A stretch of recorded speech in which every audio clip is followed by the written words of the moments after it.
We are thinking of the idea to publish a new edition in our faculty, have a publishing activities. Among other things is a journal, Belgrade Journal for Communication, published in English language. Then we have a couple editions and published in mostly translation, theoretical, philosophical books. But we have an idea, still dreaming or thinking, to publish one special series which is called Visitors, let's say, of Belgrade. It is tentative title. It is, for example, Derrida in Belgrade, Gil Anidjar in Belgrade. It is the material for the book, in fact. Or Balibar was in December a year ago in Belgrade, here debating with us when we published his book. And so the whole idea, the series of the small books with a lot of materials, documents, archive, visiting lecturing program of our faculty for media communication with the people which we are invited by us as a hospital institution, either from Belgrade Cycle before or later from Faculty for Media Communication. So this is the background. So if we find that the material will be resonance, it's good, if Gil Anidjar agree, then we would translate it, distribute, and publish in Serbian language. The book, it will be might be first in the series, or Balibar in Belgrade, it will be first, we will see. So Gil Anidjar in Belgrade, this is the background of this small conference roundtable. Let's start to work. First, I would like to speak Professor Alparlošević. It's your turn. Well, unfortunately, I have a very chaotic reflections, and I am especially interested in economic theology. As we know, because I suppose very well known fact that there is a famous book of George Agamben about this subject. It was about the historical narration of West. Of course, partly I am very impressed by his book, but I have at the same time a lot of skeptical and critical reflections. And I found in your reflections this very interesting moment. It's to be generated. I will try to say something about it in 10 minutes, of course. This is the inner affinity between the money and religion. What's interesting to me is the next fact. Actually, my thesis is the economic theology is the main form of political rationality, of salvation in West. And the first question is as follows. Nowadays, maybe there is a necessary link between religion and money, but was it originally contingent fact, this meeting, this strange meeting between the money and religion? As we know from the history from the monetary history, from the history of money, that money was always not currency, but even money as institution, money as generalized power. So money was always intertwined with the temple and intertwined with the religious administration. So if we want to read the Bible, the very relevant places in Bible, we have very relevant moments concerned with this fact. And I think that's very important. Numbering, counting, and money. Just to see the situation of Jesus. So his parents en route to Jerusalem to avoid to be counted. And this moment, I think, is very, very important in the history of West.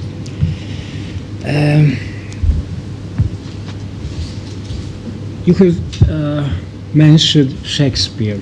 It's a very interesting moment, and it's a very interesting moment for the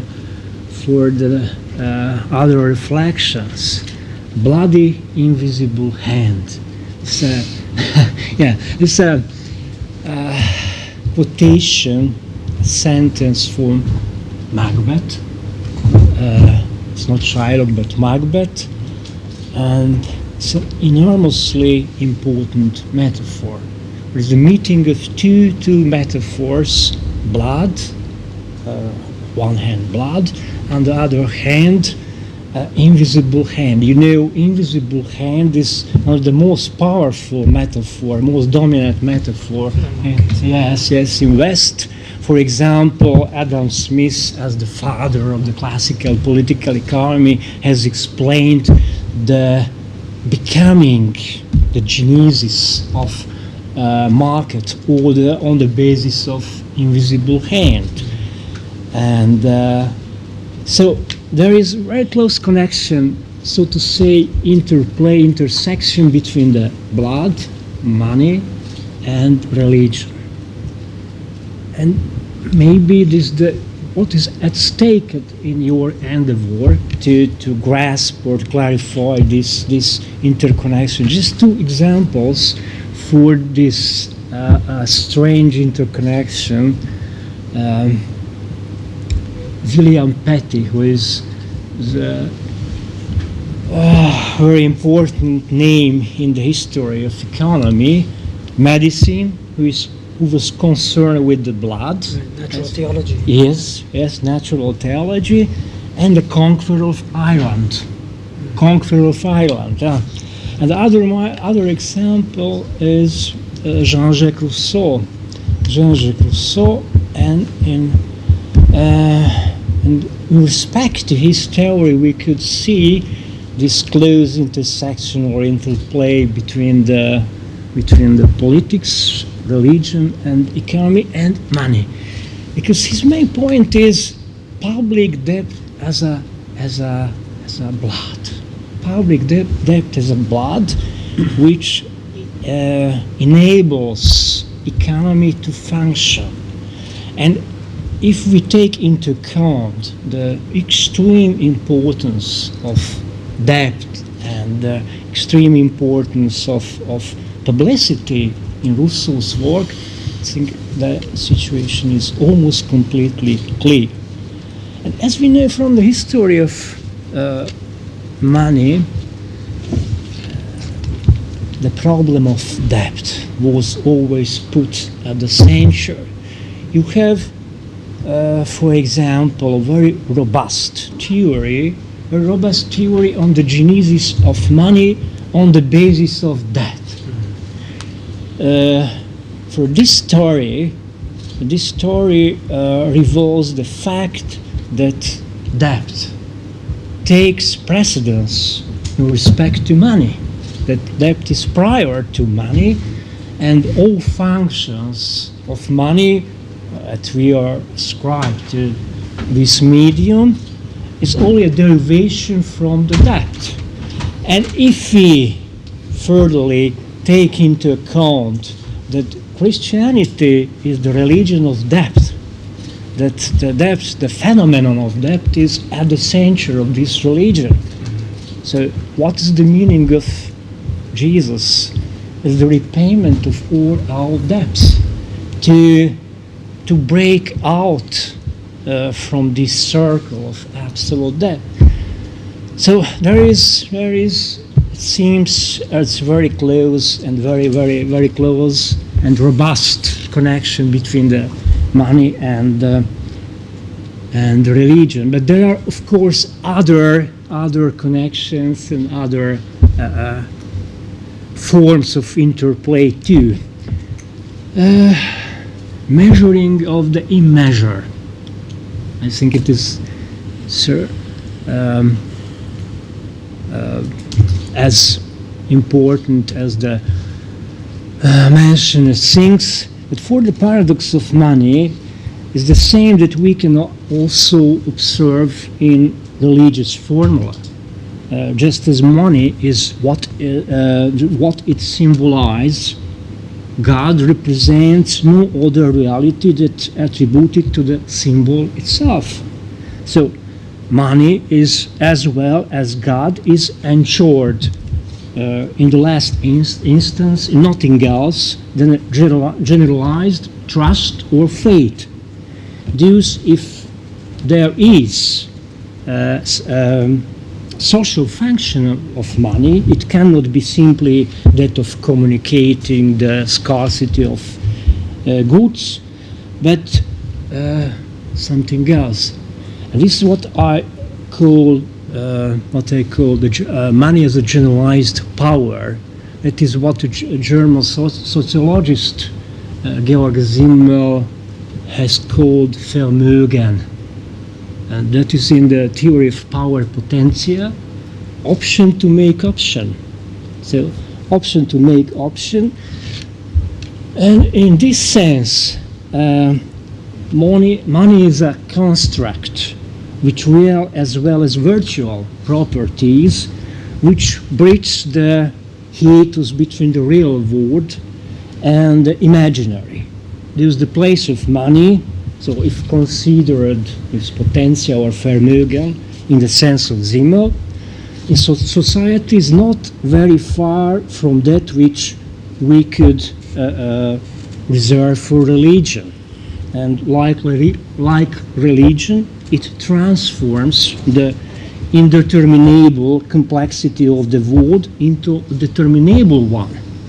And as it denotes not in particular, but connotates almost everything.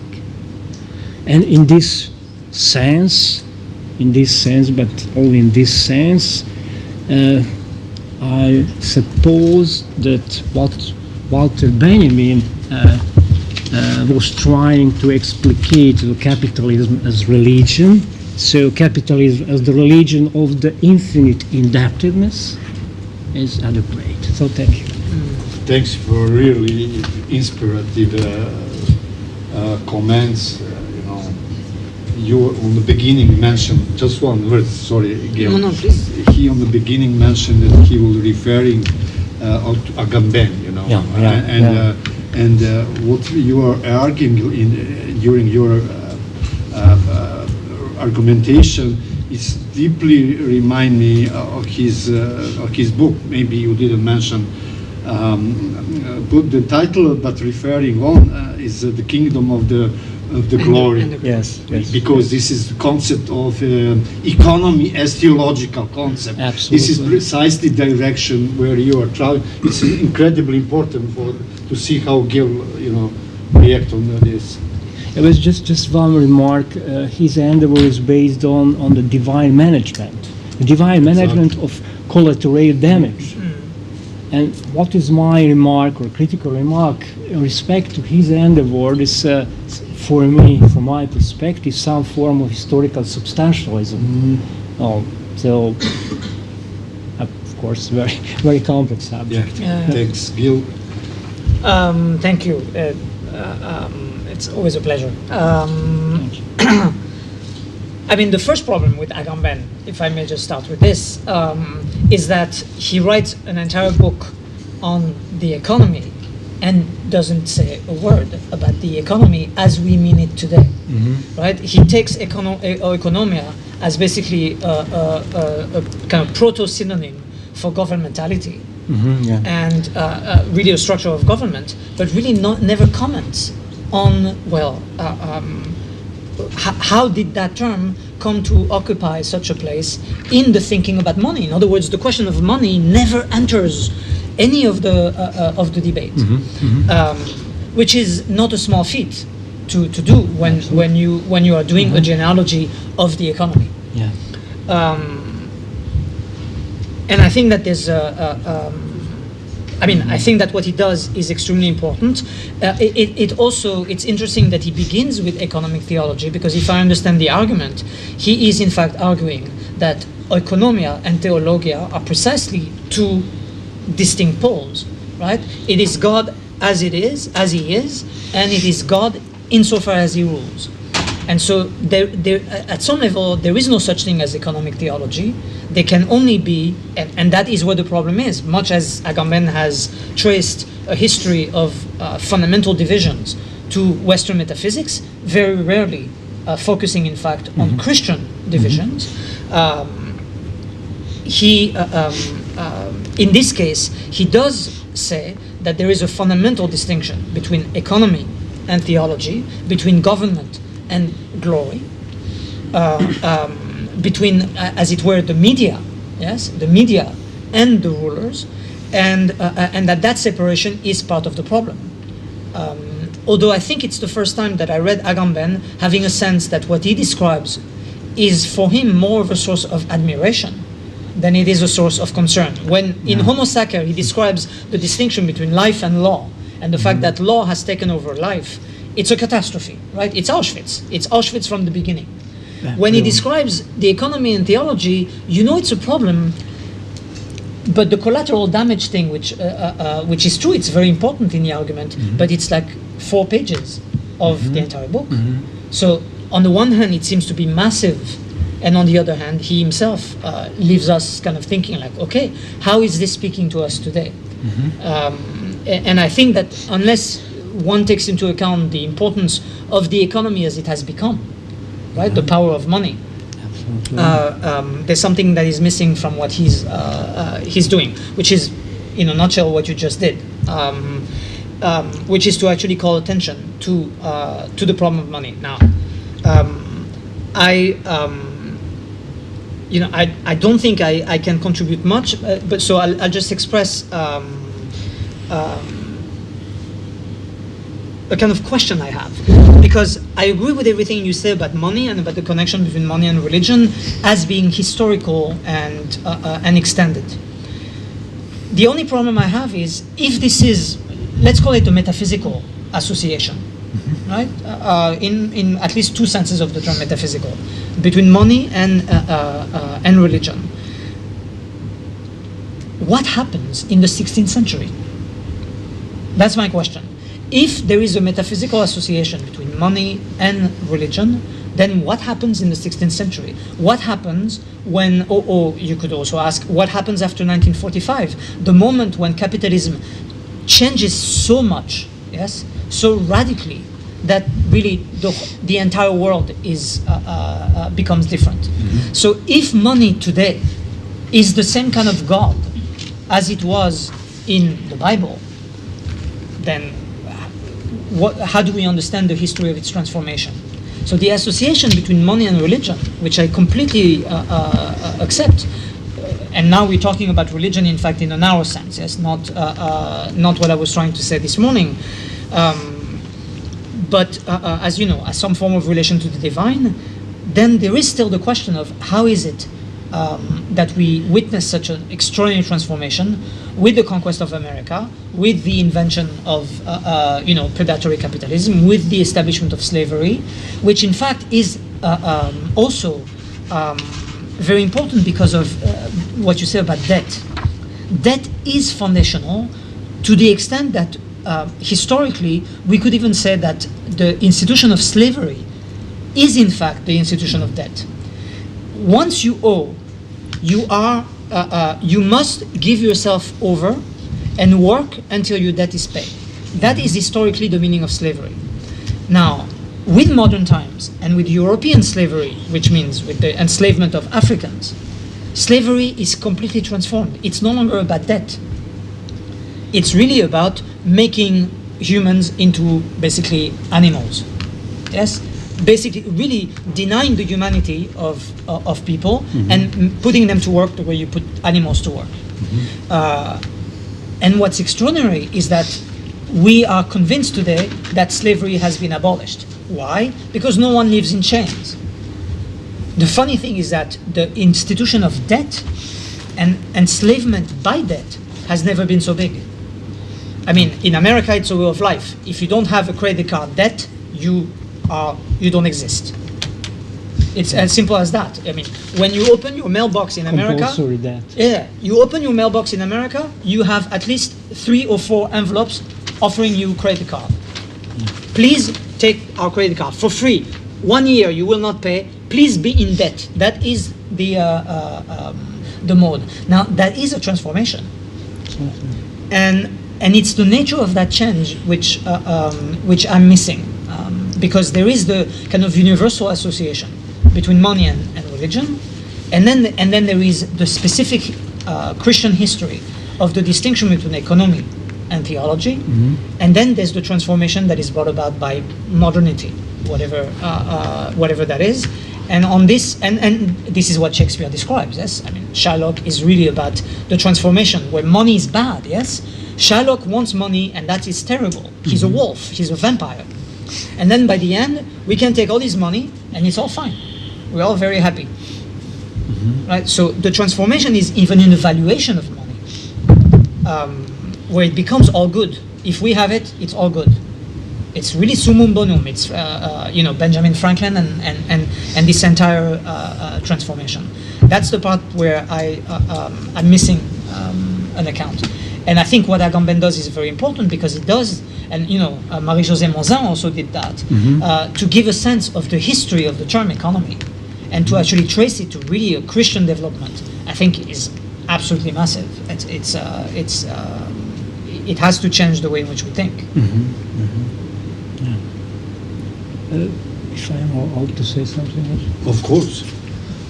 Just two reflections, two short reflections, not to abuse the time. But first, concerning Agamben, what fails in his elaboration is the grammatistic subversion.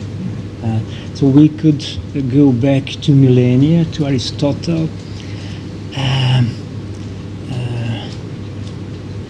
Money that engenders other money. So interest that is before the money as such is simulacra. And money as such destroys first the community, the ties of blood between the members of community, and after that we can see that inherently money has some form of biopower, because money always penetrates in your life. For example, in Aristotle, is a counter-natural filiation. Counter-natural filiation because the result gives birth to cause. The son gives birth to father. And this is a counter-natural, so counter-creation, and this is some form of perverse playing with the time, perverse playing with the space. And so I think that this is what Agamben ignores. He simply does not have such form of argumentation, such form of reflection. And the other reflection of mine is what has happened in the 16th century. Of course, the genesis of capitalism, and the genesis of capitalism. For example, Marx. You have mentioned Marx. In Grundrisse, Marx has a very interesting moment. There, money is described as God. Yeah, it's a very important place. In what sense? It's not a, so to say, religious transferring of this secular meaning, but money is God in the sense that money is commodity on the one hand, but money is on the other hand a very special commodity. So money is excluded from the word of community, for commodity. Yeah. So only this sense is, in that sense, is money a God. So, but of course, this just one moment, the genesis of capitalism. Besides, it's a very indicative fact that all important thinkers of the early capitalism, Adam Smith, Reverend Malthus, etc., etc., in fact transformed the meanings of Bible into the economic discourse. So Bible and the theology has made a very, very big impact on these thinkers. So we could not think that maybe economy is just one sub-branch of theology in this form. Yeah. Some branch, and maybe on the basis of this we could speak on the connection between the metaphysical association and the historical contingents. Yeah. I prepared some reflection about one of Gil texts. It's The Meaning of Life. It's one beautiful text full of motives, full of irony. But I shall quit this first intention.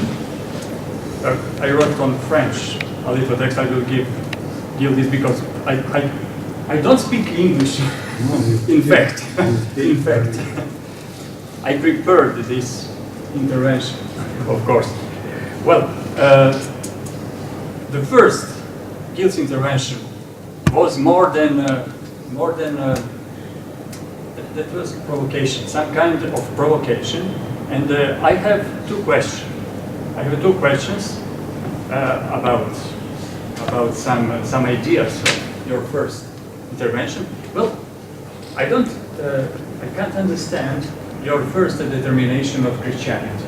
Well, first determination of Christianity is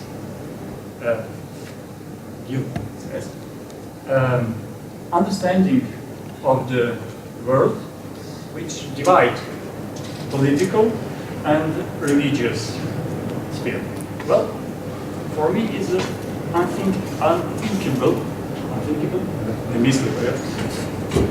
If you make the substitution, the word Christianity with word politic, this is understandable because the conditions of possibility of division between politics and religion is modern politics, invention of modern politics.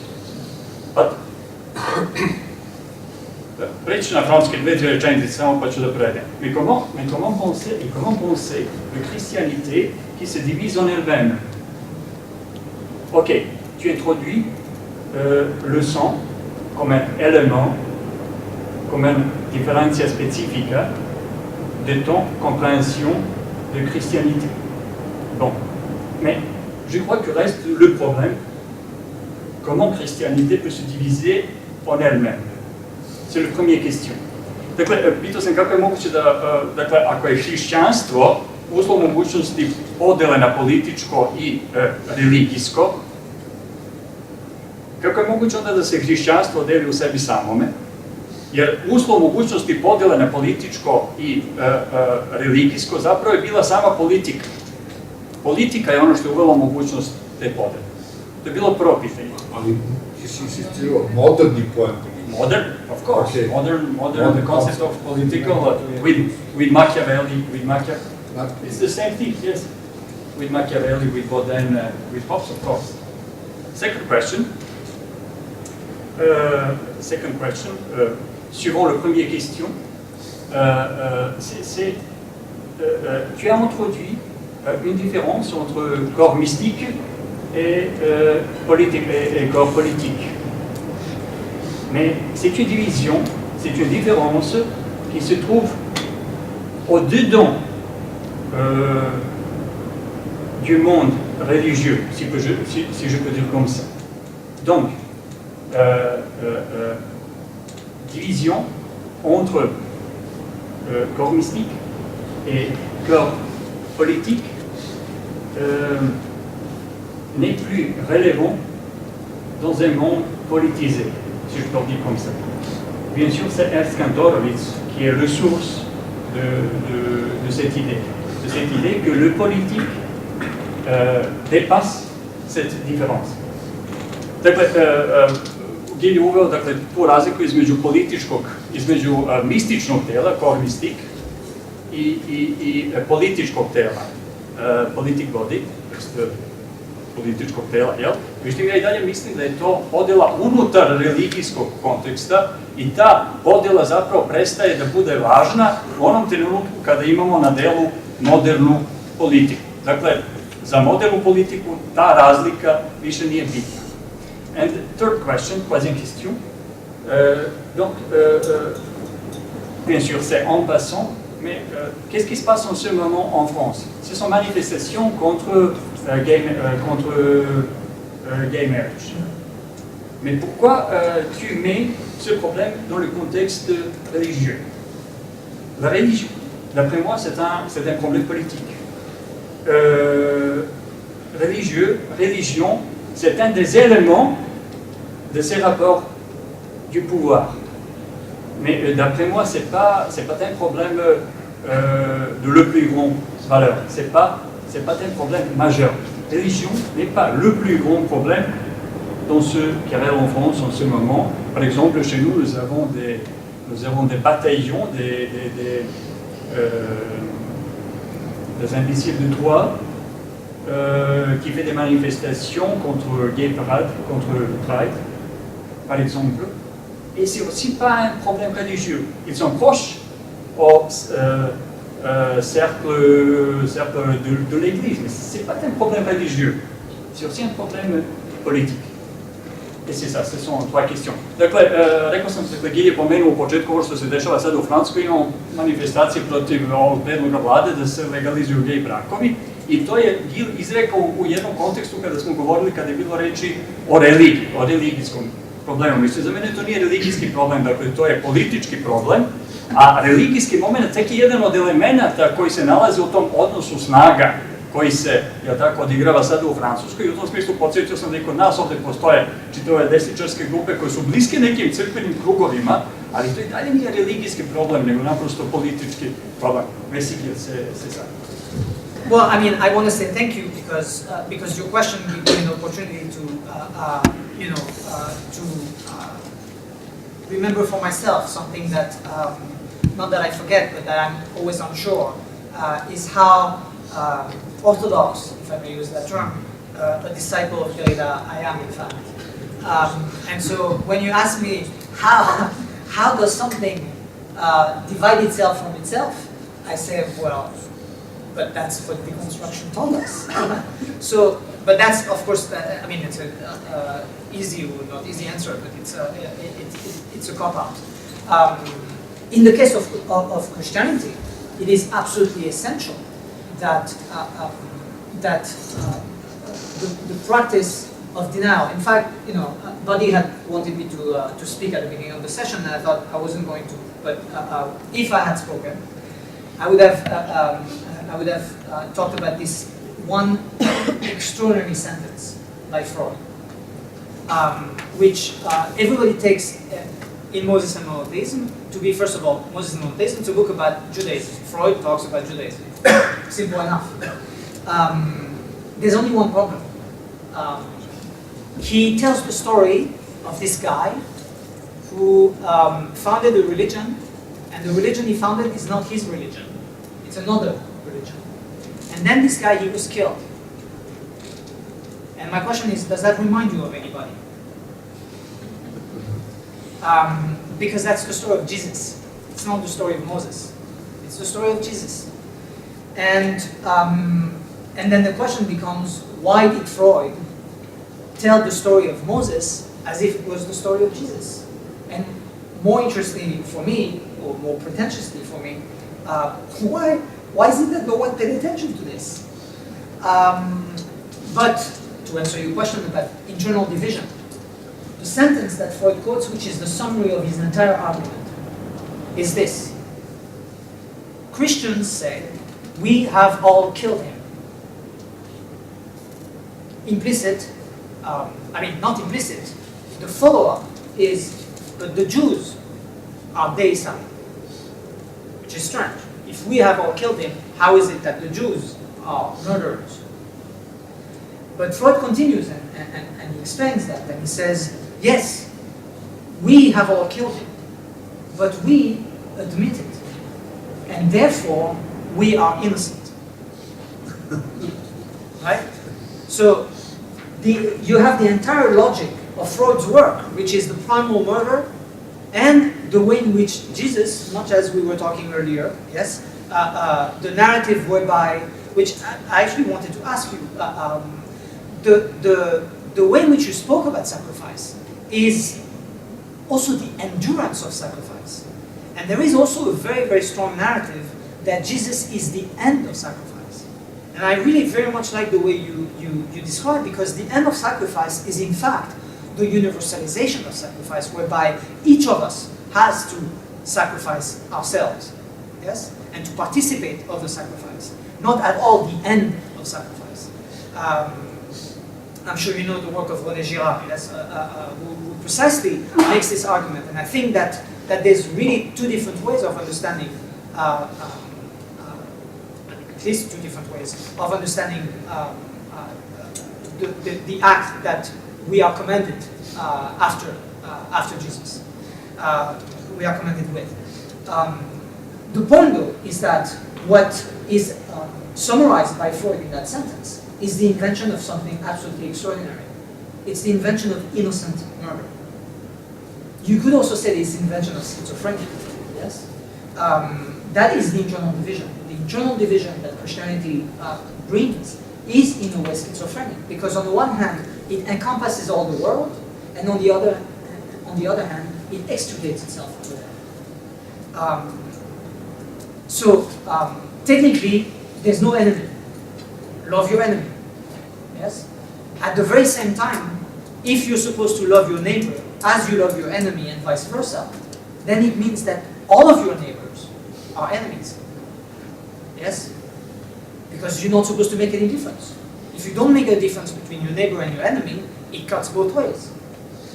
But that's an extraordinary, that's an extraordinary assertion, because you could say, in fact, going back to when does history begin, it's not Hobbes that invents. We know it's not Hobbes that invents it anyway, but it's not Hobbes that invents the notion that man is a wolf for man. It's actually Jesus, who basically says everybody is a wolf to everybody, and love them as wolves. Yes, don't love them as lambs. Love them as wolves. Love your enemy. It's political interest. Okay, now the question, and I'm perfectly, at this point it becomes, I think, a semantic disagreement. The question is, what are we going to call the general term by which we understand the sovereign site from which that decision is made? And I have no problem calling it political. My only problem is that today the result of that determination is that we leave religion as in fact the abject. Right? It's the abject side. It's where the violence is. It's where the crazies are. And I'm sorry. It seems to me that it's part of the logic of denigration. In other words, especially in the context of liberal politics, violence is that which does not belong to liberal politics. Right? Yes. As if in fact the utmost sort of violence is not the one who is denying itself. Yes. Like every power. If you say, I have no power when you have it, you are exercising the worst kind of power. Yes. So that's the short answer. And in fact, you did exactly the reverse, right? When you said that the distinction between the mystical body and the political body is a religious distinction, then you actually agree that before secularization, we used to call the sovereign instance religious. Now we call the sovereign instance political. Nothing has changed. We just changed the name, right? I mean, it's Claude Lefort's argument. It's the argument that Quentin Skinner, for example, refuses to understand. He completely refuses to understand it. It's really extraordinary, because you read Hobbes' Leviathan, and you do notice that it's called the Christian Commonwealth. Hardly a secular gesture. Yes? And half of the book is on the Bible. It's not exactly uninterested in theological issues. It's making, in fact, religious distinction. Just like the French state when it decides that Muslim women shouldn't wear the veil. These are religious acts by any standard, which means that the site of sovereignty is minimally still theological political. And again, not much has changed. But one last thing. I did not say that the demonstrations in France are religious. I said they are Christian. Okay. And that's where I think it's at this point important not to actually pursue that debate over theology and politics, which I think is very important, but can be and has been too generalized, and to singularize the role, the specific role, and the specific way in which those divisions, assuming they can be found elsewhere, but work in the West, in the Christian West, and by extension now elsewhere. Thank you. First of all, I will begin with the relationship between Western Christianism and Eastern Judaism and Islam. Like you said in your work, the Semites, that secularism begins with Christianity, comes in Christianity, for Christianity, and that means that Christianity invented secularism. And not only invented secularism, but defines itself like a secular project because because Christianity made the difference between Christian as a Western secular project and on the other side Eastern project, which is according to Christianity is religious project. In that case, Christianity defines itself as a kind of difference. Between secularism and religious or ethnic or something like that. And because I'm a little bit follower of Jean-Luc Nancy's work on community and also on Christianity, and he has theory about alterity of Christianity, where he said that Christianity is not outside of the world, this worldly world, this world in which we live, but Christianity is in the core of the world. It is the essence of the world. It is the alterity of the world, in the sense that we cannot define Christianity without its opposite side, without something which is atheism, which is secularism, and my question will be, can Western Christianity exist without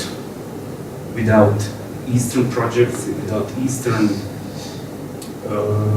religious entity and something like that? Maybe in this case, Christianity as a secularism and on the one side, and Judaism and Islam as something which belongs to the East, is kind of what Nancy would say, being in common, something which cannot exist without other, something which is singular plural at the same time, something which could be at the same time defined without the other or opposite side, which is in this case political, religious, ethnic, etc. My second question will treat economy. My remark on economy is the following. You mentioned that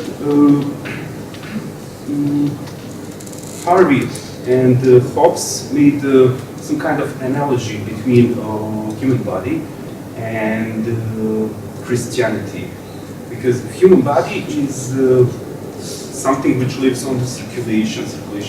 Does that mean that they think that body is only that analogy, something which belongs only to the Christian economy, something which belongs only to the Christian circulation, production, exchange, and spending, and something like that? And the next question, remark will be about sacrifice. Is sacrifice kind of economy which belongs, because you mentioned the process of blood, that someone who doesn't belong to the Christian cannot have anything with Christian blood.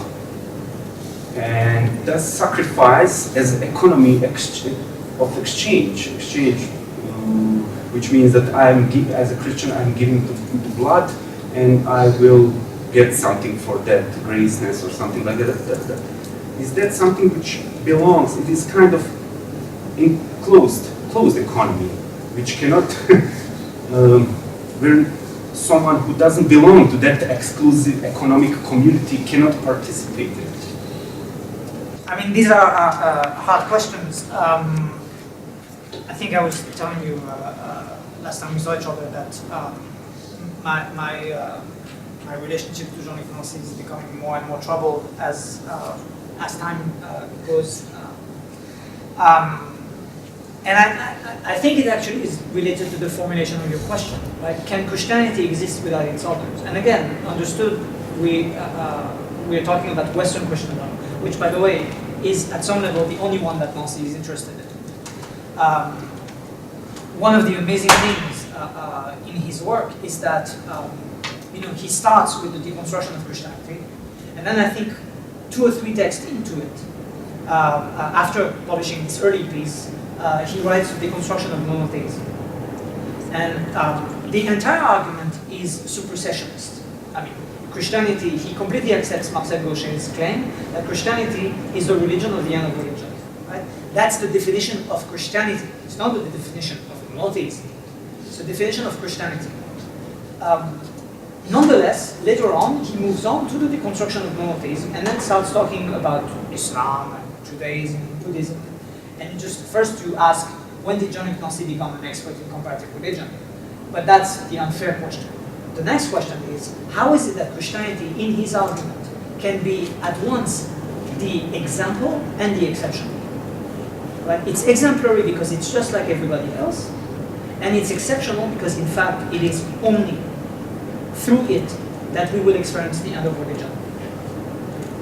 Only by working our way through Christianity. Talk about an internal division, right? Whereby you can be both like everybody else, but more like, it's like the Orwellian moment, right? Some are more liberal than others. Christianity is more liberal than others, in Nancy's argument. Which means that he loses the specificity of Christianity. He affirms it at the same time as he denies it. And so the problem is, why should Christianity continue? I mean, at some level, I want to ask, why should anything continue? I understand there's a certain reading of Spinoza that says that every being must persist in its being. But it's one thing that beings persist, it's another thing to make that necessary or legitimate, or justified. And to pursue the perseverance of that which has a history with which it doesn't yet want to contend, except to praise itself, aren't we great with the religion of the end of religion? Seems to me very strange. How about we consider the possibility that Christianity has run its course? How about, no, it cannot, nor should it persist? And you would think a critical perspective would have to take that into account. Yes, that's enlightenment. There are things that should come to an end. Right? We're not into the 1,000-year Reich. We are into finitude.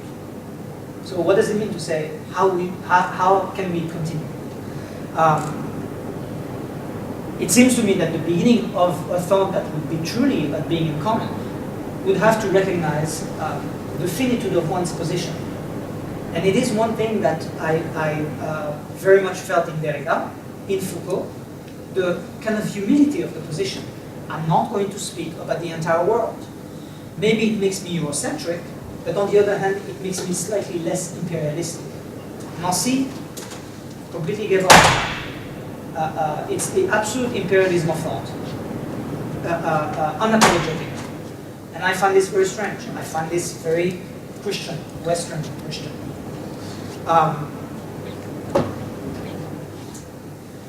Now, I'm taking too long, but just briefly, I wasn't saying that the image of the body as a central political image has ancient sources, but it was massively developed, not to mention theologically grounded by Paul.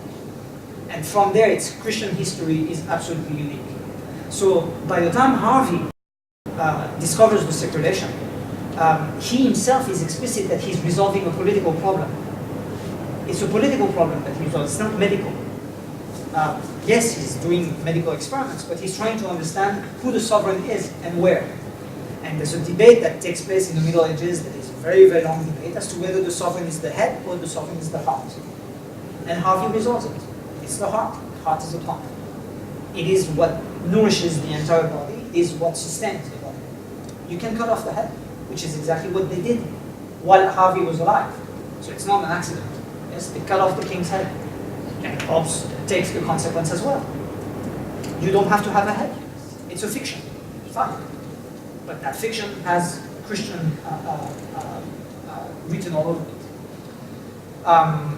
So to that extent, the fact that the word circulation then is picked up, and that the economy in Hobbes, in fact, is understood as the blood, is just the secularization of the blood. It's dissemination, but it doesn't, again, it doesn't fundamentally change the divisions that we were talking about, right? The division between economy and theology, between politics and religion. All these remain in place. Sometimes by way of denial, you can say we don't have religion, but your understanding of what is political remains exactly the same. So, and yes, I mean, again, to go back to the narrative of sacrifice, which is in fact, I think, beyond exchange, because it involves every time self-sacrifice, so that there is no guarantee as to what will happen on the other side. That I think is very much, this is the early Nazi that I absolutely adore, right? Whereby one's exposure is what we have in common. Right? That's why Esposito comes in as well. It's not sharing what we have; it's precisely partaking of that which we do not have. Yes? And then you can riff on that with love and whatever you want.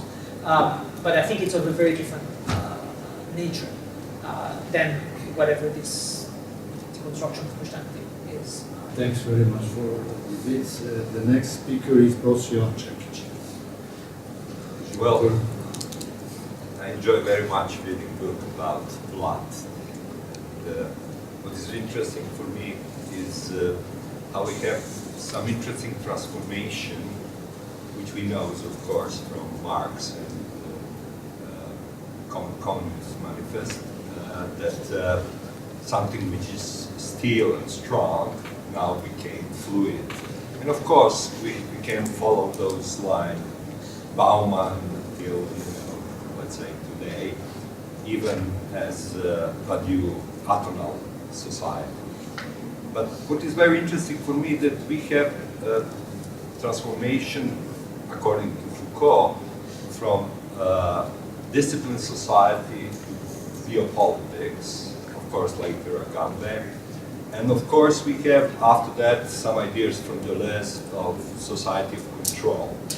So we can follow the line of, let's say, how everything became fluid and everything became, let's say, some new change within the system. But you can say, okay, inside those systems, those fluid is circulation. And what is interesting for me is that we have blood circulation. We actually have some closed system within the body. If we want to have some open circulation, then we have chaos. My question is, if I understand well, is that line of anti-Christianity actually our attempt, our, let's say, try to come as much as possible close to the chaos?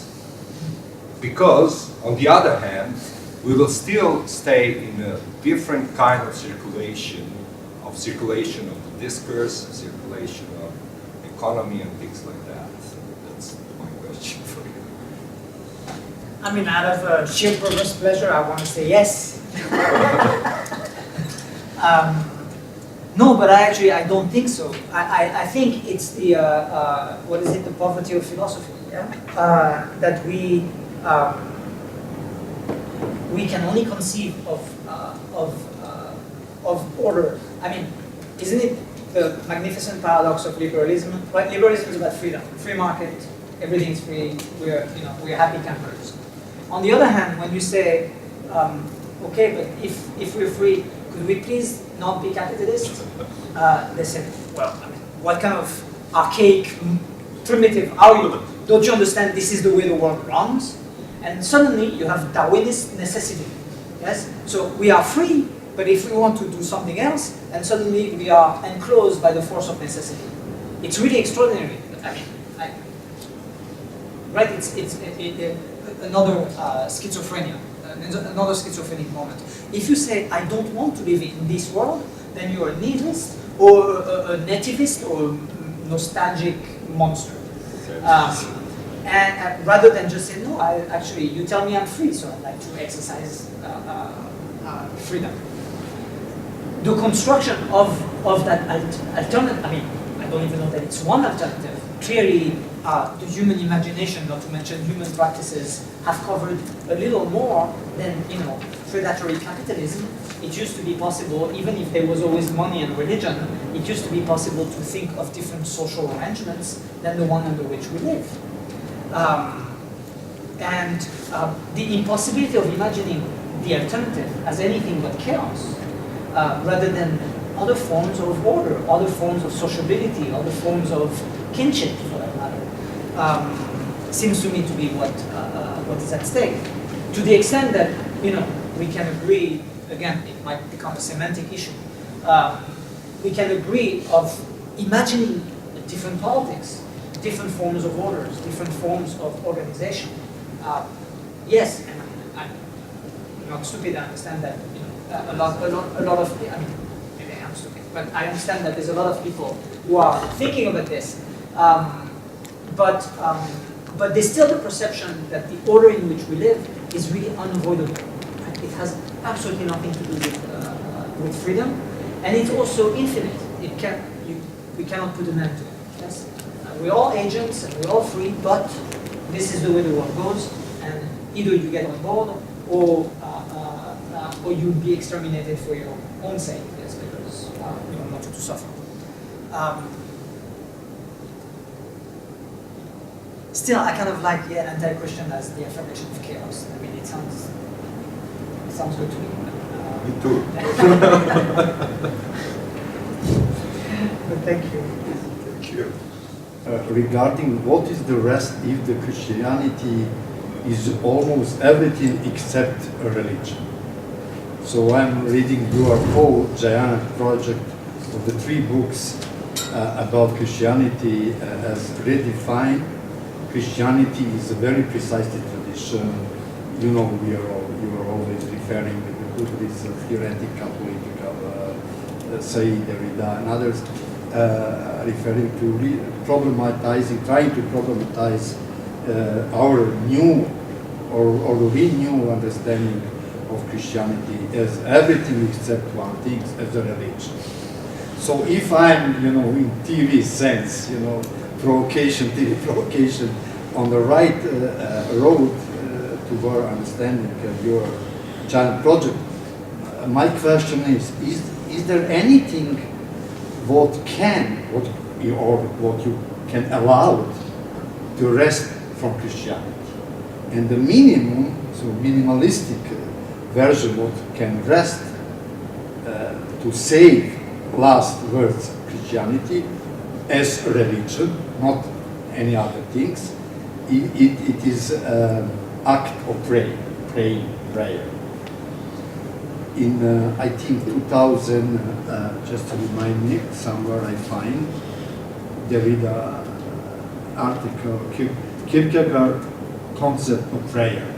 It's in Canada, Toronto, 2002.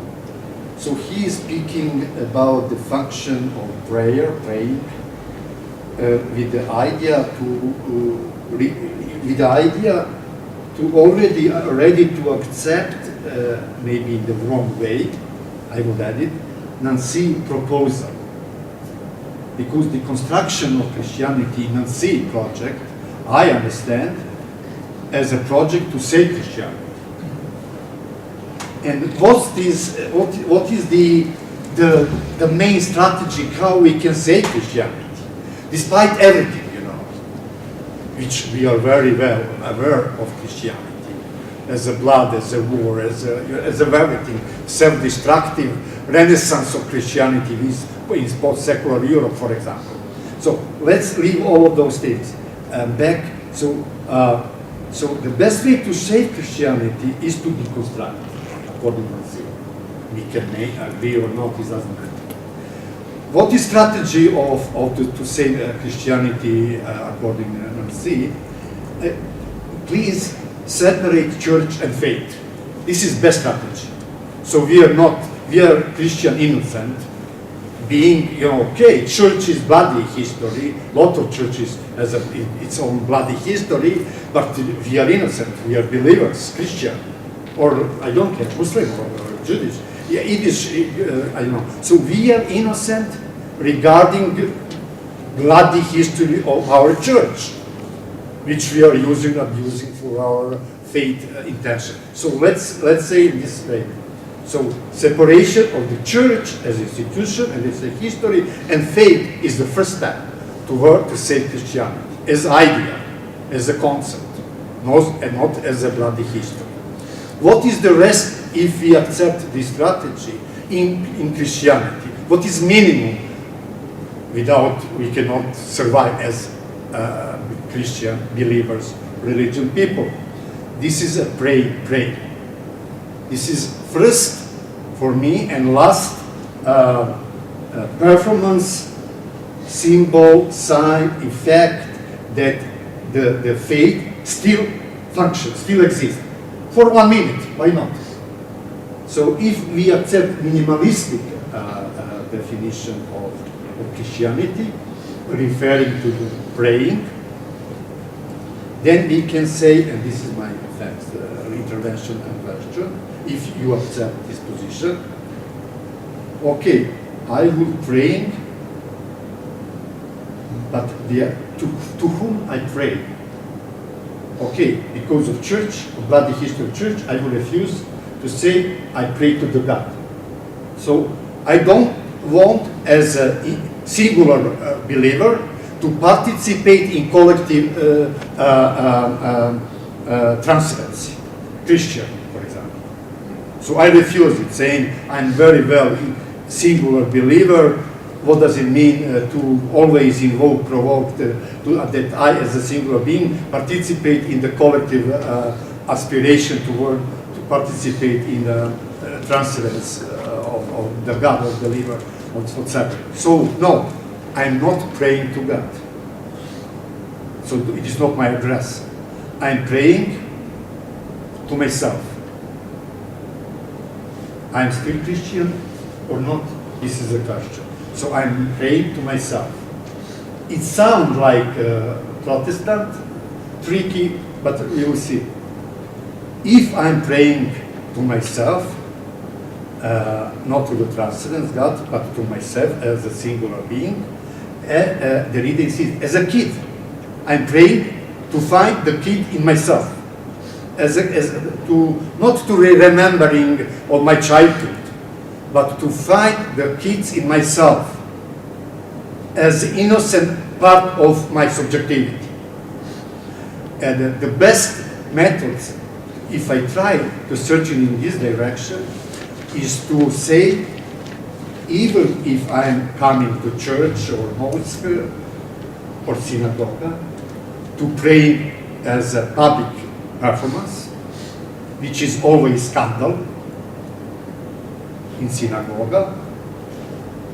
Even if I went there and praying as a public act together with other believers, in fact, I must always insist and try and do everything in my mind to pray in absolutely secret.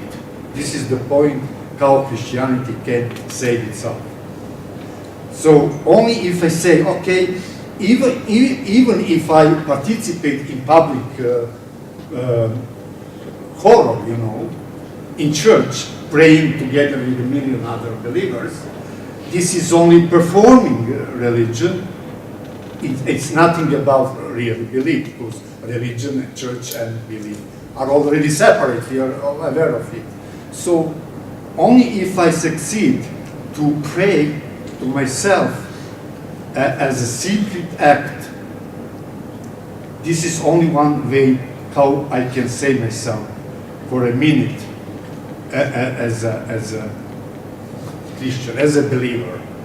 So the whole idea is public prayer place for praying.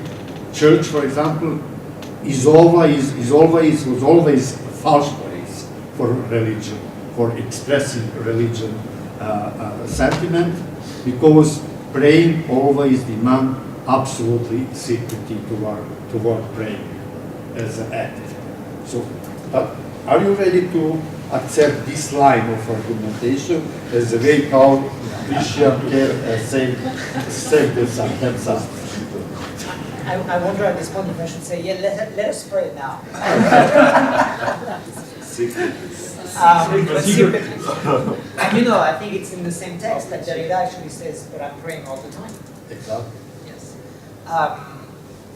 Look, I don't want, I mean, maybe I should take responsibility for my words and actions, but I don't mean to become, some kind of great inquisitor that says, this is Christian, this is not Christian, this is Christian, this is not Christian. Yes.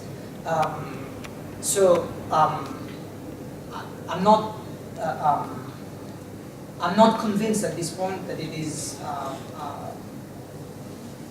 really possible, in fact, as an individual, to say this is the way out of Christianity. First, because if I'm right, which is a big if I'm correct in trying to understand Christianity in the kind of general manner I'm suggesting, then we need to first talk about whether it's a good thing or a bad thing. Whether in fact it's possible to exonerate oneself from history by simply saying, no, but I wasn't there. We know that it's not really possible to be German today and to say, but I wasn't there. Yes, and there are other examples which are closer, which I'm sure you can think of. It's not possible to say, I haven't done what I'm accused of, and therefore I bear no responsibility. Either because I pay taxes, or because I'm still part of the society. In other words, it's not that easy to say, I don't participate in the collective prayer, collective activity, and I extricate myself by force of will, and therefore I'm not there.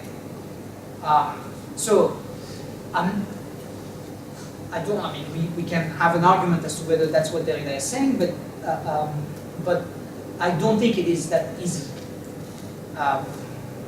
It's certainly not an argument for responsibility, and what Derrida calls himself infinite responsibility. Now, the structure of prayer, or even the possibility of faith, it's a little like what Anidjar was saying earlier about money and religion. I'm not, obviously, I'm not going to deny that there are human practices, characteristics, and even inhuman, that are not shared. And maybe prayer is one of them. Yes?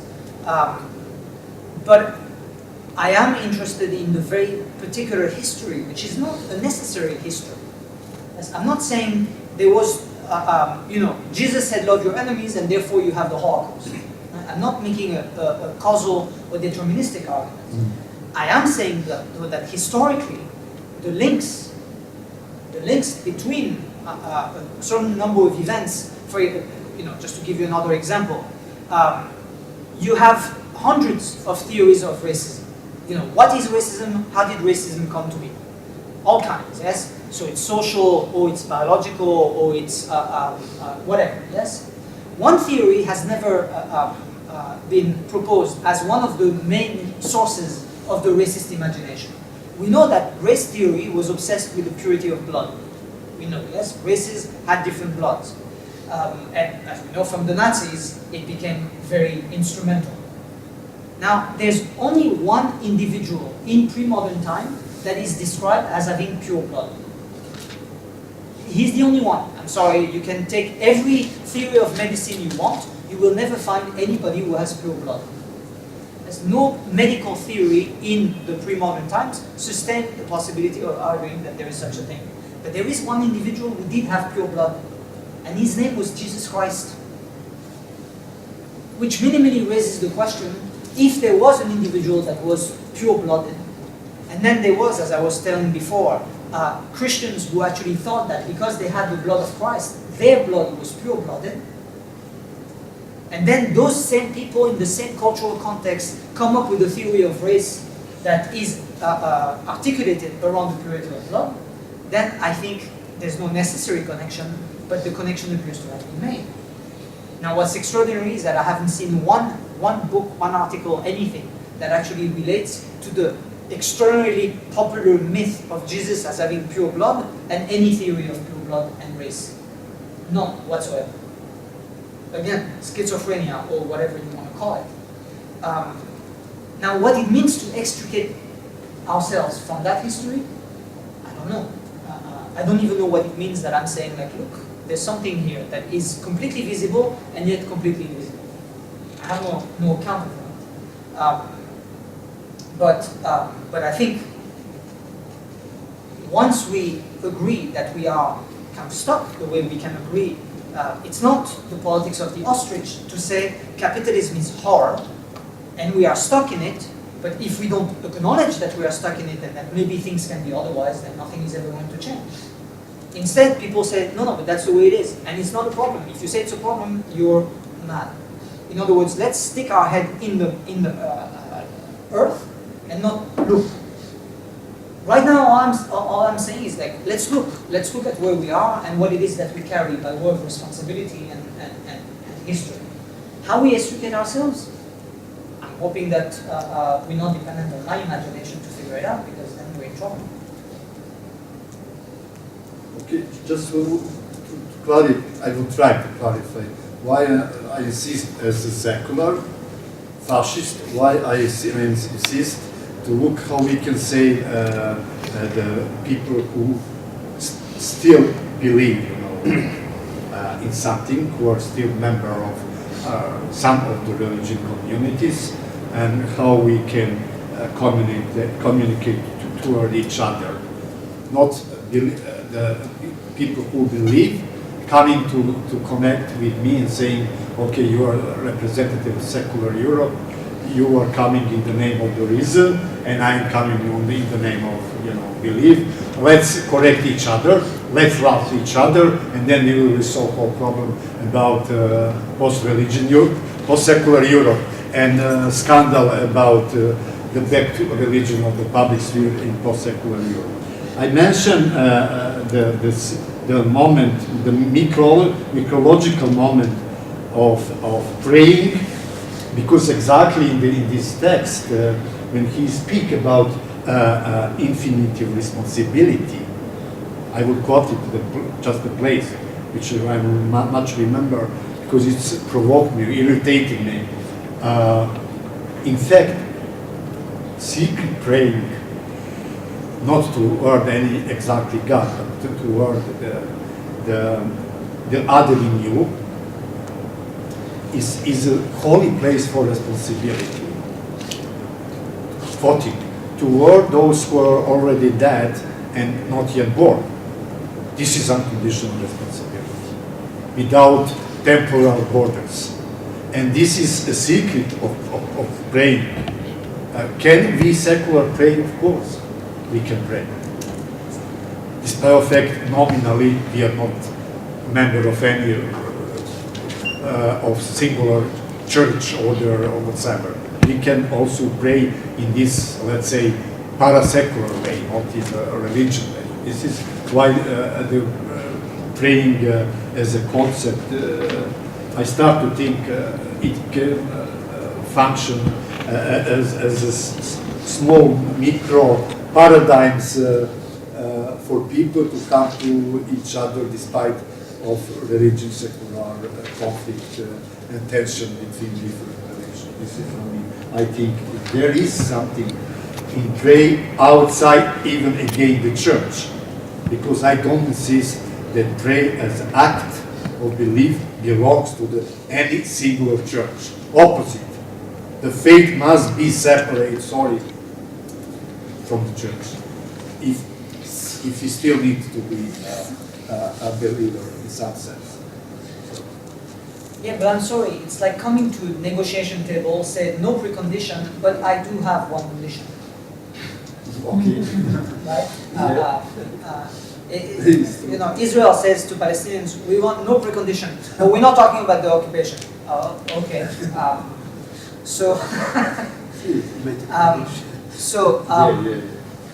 No, if there's no condition, I don't know. I don't know. And I suspect they would not disagree. I don't know what the church knows, which doesn't mean I have to accept its authority as such. But I cannot say that there is absolute disconnection between faith and the church. Now, I don't want to agree with the debate that says whether you go to the church or to the synagogue or to the mosque, faith is outside of that. No, because I don't think, I mean, this is Hegel, yes? There's a determinate relation between faith and the church, faith and the synagogue. It's not the same faith. To generalize it is not to recognize the radically different determination. That's my opposition to the concept of religion, right? There's no reason, if I eat meat and you are a vegetarian, there's no reason to say we both belong to dietary communities. No, we don't belong to dietary communities. You define your identity with food, and I don't. You're not going to put me in the community of the, please, without community. Yeah, exactly. So I don't see any reason to say that Islam and Christianity are two religions. I don't see any reason to say that. There's Islam and there's Christianity. Fine. The question is, how do we understand the world? And at what levels do we need to negotiate to live together? Now, unless I'm mistaken, people have managed to live together for a very long time in all kinds of places. The place where they seem to have had the hardest time doing that is Europe. I don't have an explanation for that. It just appears to be the case that Europe has systematically excluded anything that it considered not to be proper to itself. Aside from that, yes, there are all kinds of people who will do all kinds of communities who will live in all kinds of ways that I find objectionable. Right? I don't need to have precondition in order to say do we exist in the same world. Right? That's where the good mercy comes in. We are both exposed to our being, and we have nothing in common. That doesn't mean we have to kill each other. It's precisely if you presume that you share something that is essential, that then you will want to kill each other because then everything is at stake. But otherwise, no, the world is big enough. The economy was mentioned, politics was mentioned, chaos was mentioned, which means like creation was mentioned, as I understand you, possible new types of creation, but nobody, I'm sorry that they have been this morning, nobody mentioned love and religion, which I think is the basic idea of religion, in church or without church. So what's about this connection between religion and love? Can religion persist or survive as love? And you was talking about neighbors and enemies and loving your enemy. Do you think it's really impossible to love your enemy? There's a fabulous moment in one of the movies about Derrida, where with Derrida, and the interviewer says, you're still a philosopher. And he said, of course, I've always been a philosopher. So can I ask you a philosophical question? And he says, yes, sure. And the question is, what is love? And Derrida's anger. He goes nuts. Crazy. What kind of question? I mean, how can you ask me such a question? It's an amazing moment. What's more J'ai jamais écrit sur l'amour. C'est son. Oh, that's what he says. Réponse. Better, yeah. I've never written on love. which I think is true. It's not always true when he says it's never written on, but he was written on friendship. yes, but that's different. Is Not quite. Well, 1%. no, but what I was going to say, but the thing is, then he starts answering, and I can't say I was disappointed because he says great things. I mean, he's Derrida, and he can say great things about love. I don't have too many certainties. I have very strong convictions, but not too many certainties. One thing I'm pretty sure. I have nothing to say about love. You personally. So I can't answer your question. I really, anything I will say will sound like I was already sounding a little earlier, like a Hallmark card, like those cards that are already pre-written for you. Okay, wait a moment. I certainly wouldn't equate religion and love. I'm aware of one religion which has claimed the name religion of love. And I'm not sure it has been true to its name. Whether it's because of the hyperbolic love that it has claimed, namely the love of enemy, or whether it's just an accident of history, which it might be, fine. But to make religion, any religion, into a synonym of love, sure, I suppose it's as any. Then the question would be, well, what is not religion? And is hatred a form of love too?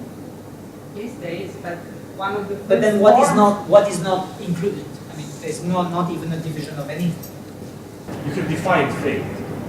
You told us what is faith for you, but you haven't told us what is church, which you want to destroy. Because I want to destroy the church if the church is a medieval institution of inquisition and of fire and stakes and such kind of stuff. But I do not believe that that is the church. The church is something else for me. Today. No, but every time. Through whole history. So there is a church apart from its ugly historical face, because that ugly historical face is not church. That's what I believe. So if you're calling us to have faith without church, and if the church is that medieval terrible institution and not something else, then I agree with you, and I want faith without the church. But I think that there is some other church, a particular one which is the real one, and that one, it's not popular to say, but it is in its essence something which belongs to a completely different reality than the one of which we are speaking at the moment. The tragedy is because we cannot make any clear distinction in history between these realities at the first sight. But I think if we look closer, we can see where is the church and where are churches of history, of flames, of stakes, of crusades, and such kind of things. So please, can you define church? Okay, but before that, what is the name of this holy church? What is the name of this one special church in history, absolutely innocent? Of Christ. Her name is Jesus Christ. So you have, there is one symbolical remark about something that Gil. So you introduced the picture of decapitation of the King Charles. And that icon of the society's body with a pump, which is hard.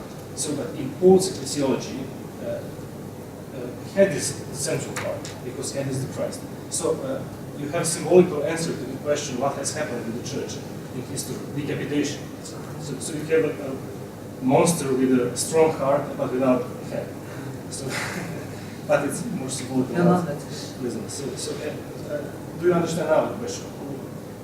The church, as we read about it in the New Testament, is something which belongs to the reality of the age to come. So everything, that is the church. The church will be, it isn't still. So we are living something which is not the church in its proper sense.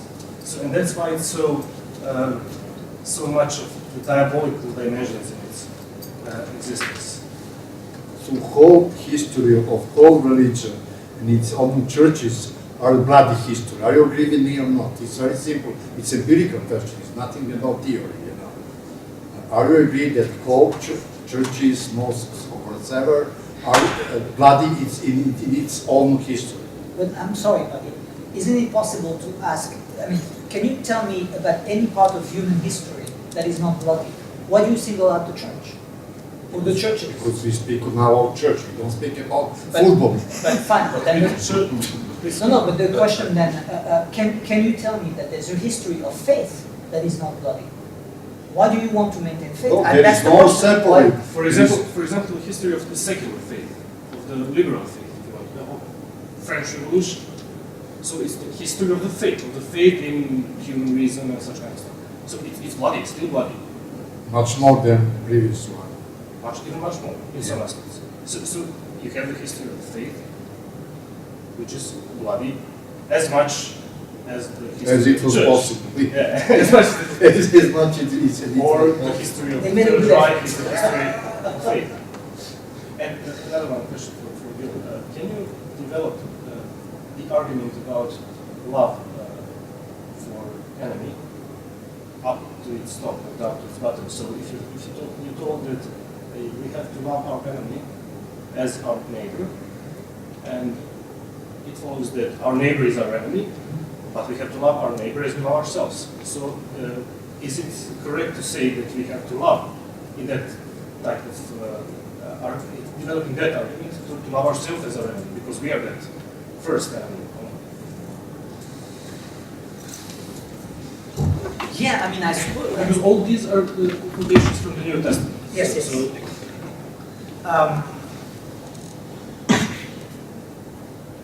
I mean, I suppose it would make a difference in what direction the argument would go. Right? Psychoanalysis would say, well, you have to start with yourself.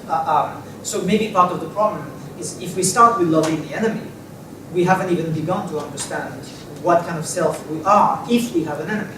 That's where Carl Schmitt comes in, yes? That, in fact, he's the first one who actually asks seriously, yes, but what is an enemy? And well, it's much closer to the New Testament, let's see, intention.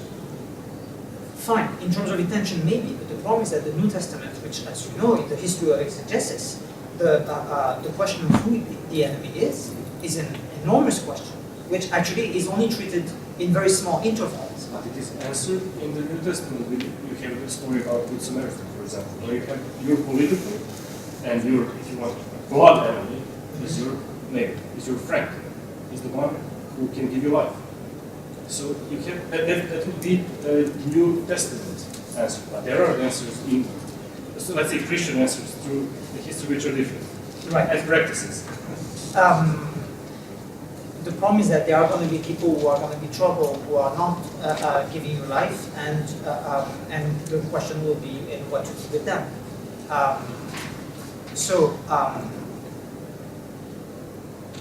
I suppose to reflect historically on what it might mean to love the enemy, when you could say that, let's call it mankind, has not yet figured out a way of not being so self-destructive, yes? In fact, self-hating.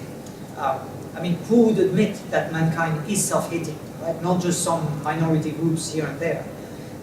What you're saying is precisely that the challenge would be to recognize that we do not love ourselves, yes? That the self is not an object of love for the self, and that maybe it needs to become so. But then we're a long way from the enemy, and there's no discursive way here. There's only a kind of fiat, love your enemy. The result is, if we don't love ourselves, everybody will become enemy, ourselves included. And again, I'm not saying there's a necessity, it's not even a logical necessity, but it is an effective fact. But I think the question is, why is it that you hold on to faith as something you want to have, or prayer, but you relinquish church? Yes. Why do you not say, well, we need to change the church? Not just change the faith. church. Yes. Why did I swear in the next meeting I would try to understand what does it mean to change the church. But you have one example from South America. You read about liberation theology, about deconstruction of the church, deconstruction of the church as structure of power. Okay, so about eradicating power from the church. So that's a good example, I think. Okay. First of all, hello, my name is Milan and I'm a student at Srednjorska University. And there's one thing that I would like to point at, that is that there were a lot of terms mentioned today, like economics, like fluid, like money, or etc. But there is one thing that I think that is quite important to me, and that is the water, for example. Because there's one kind of theory or thesis of Jacques Lacan, that is false choice, life or money. So if we exchange, the money for water, I mean, you can't live without water, but you can't make something out without money, right? So there's one thing that I'm trying to understand, and that is, in the Old Testament, there are a few examples that include water, like Moses turning all the waters of Egypt into blood, and there's another situation with Ruth, I guess, when she was expelled into this desert with her son, and God created the spring of water, and after all, there's in the New Testament Jesus Christ turning water into wine. So the thing is that my point is that Christianity actually and the Judaism before was, from my point of view, it is that the way I see it is that it was created. It began in in the desert, in the drought, in the salt and everything. So how come that the water is actually that much excluded from all that kind of economy? Especially, I think that the water is becoming more and more important today because of the all the pollution and everything. So how come that the pain in the blood is actually more important than payment in water? I mean, dying of the thirst is much more painful than dying of being killed in a matter of minutes or seconds or whatever. So that is one of the things that I was wondering. I don't know. Yeah. Okay. So and there's another thing, and that is love. I am actually very surprised. You mentioned love in your abstract, yeah?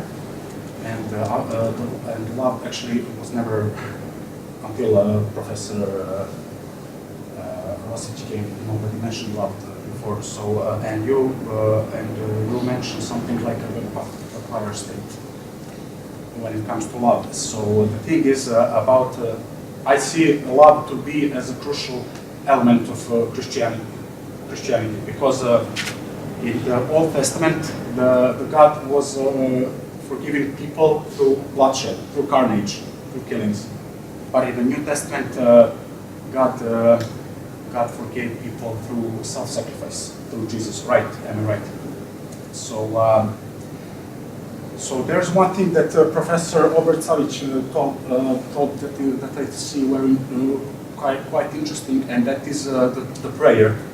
I think that the prayer is something highly personal, and I completely agree that it is something that it doesn't have to necessarily belong to a church.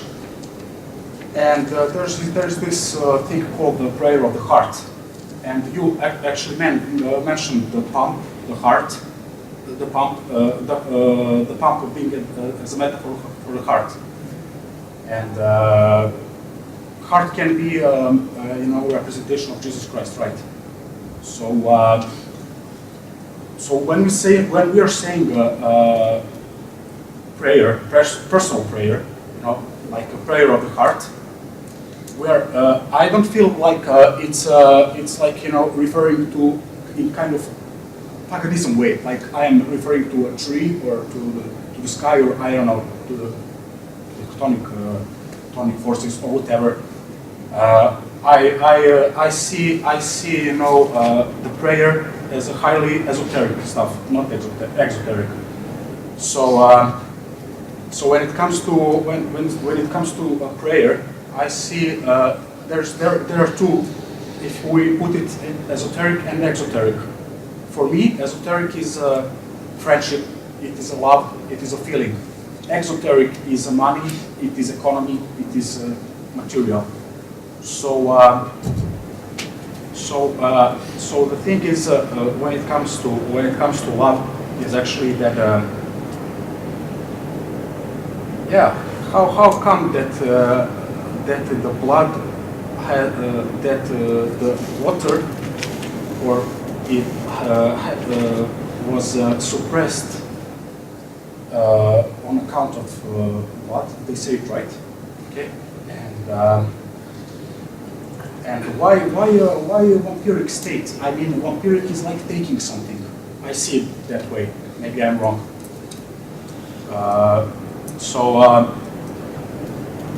Love is about giving and not about taking. So love is something that you feel inside. It's esoteric, or as a Kant put it like you can't describe love on sublime and beautiful. I mean, so there are things. Yeah, I can't formulate the question directly, but I would say this like a commentary. Or again, I'm not sure I can. Not that I only talk about what I know, because then I really shouldn't say anything. But I'm not sure I want to comment on the importance of love in you know, for accuracy in reporting.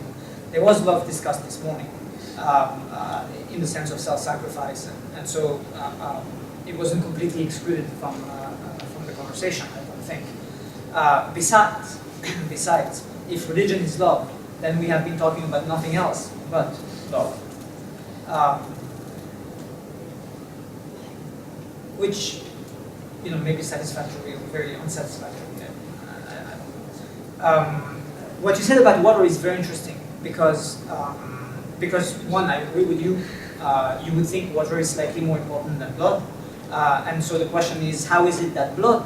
And on this, I think we all agree that the churches, and Christianity through its history has made blood a much more important symbol than water, even though water, as I don't need to tell you, in Christian ritual is also very important. In fact, part of the issue around that transformation before the 16th century, around the transformation that Christianity has undergone, was precisely over the fact that at some point, people who had converted, who had become Christians, were said to not be Christian. And the first theological response to that claim was, how can you deny the efficacy of baptismal water? If the water is holy and baptism is a sacrament, then you can say that the person who converted, who received Christ, is not a Christian. And yet that's exactly what people started saying. And this is the beginning of the transformation we're talking about.